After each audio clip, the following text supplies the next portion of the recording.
Direktorat Jenderal Pendidikan Vokasi Kemdikbudristek Kiki Yuliati melantik sejumlah pejabat administrator di Politeknik Negeri Padang serta pelantikan secara virtual bagi pejabat administrator di Politeknik Banjarmasin. Diharapkan semua pejabat yang dilantik yang diberi kewenangan dan bertugas mau berinovasi melaksanakan tugas-tugasnya akan lebih efektif dan efisien.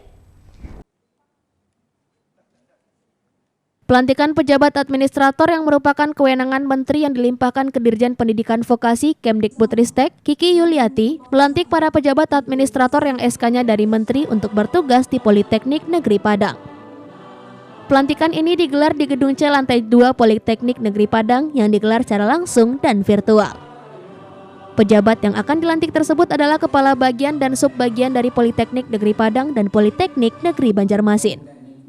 Berdasarkan keputusan Menteri Pendidikan Kebudayaan Riset dan Teknologi Republik Indonesia nomor 25467-S/06/2023, pejabat Politeknik Negeri Padang yang akan dilantik adalah Budi Warsito sebagai Kepala Bagian Akademik dan Kemahasiswaan, Yuhetmi Noeva sebagai Kepala Bagian Keuangan dan Umum, Warnis Aziz sebagai Kepala Subbagian Akademik, dan Fajri Arianto sebagai Kepala Subbagian Umum.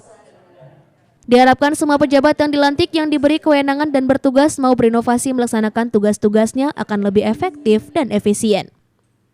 Serta tidak selalu harus melakukan apa yang selama ini biasa dilakukan, namun juga bisa mencari hal-hal yang inovatif dengan yang bagus yang mana lebih efektif dan efisien. Dan diharapkan jangan membenarkan yang selama ini biasa dilakukan, tapi biasakan melakukan yang benar.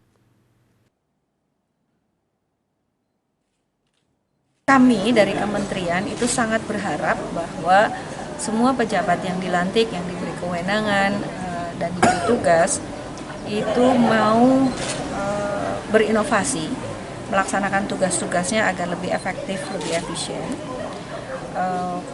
Tidak selalu harus melakukan apa yang selama ini biasa dilakukan, tapi cari hal-hal yang inovasi, dengan yang inovatif, yang bagus, begitu ya, yang mana lebih efektif, lebih efisien. Lalu kemudian tadi pesan yang sangat fundamental adalah jangan membenarkan yang selama ini biasa dilakukan, tapi biasakan melakukan yang benar.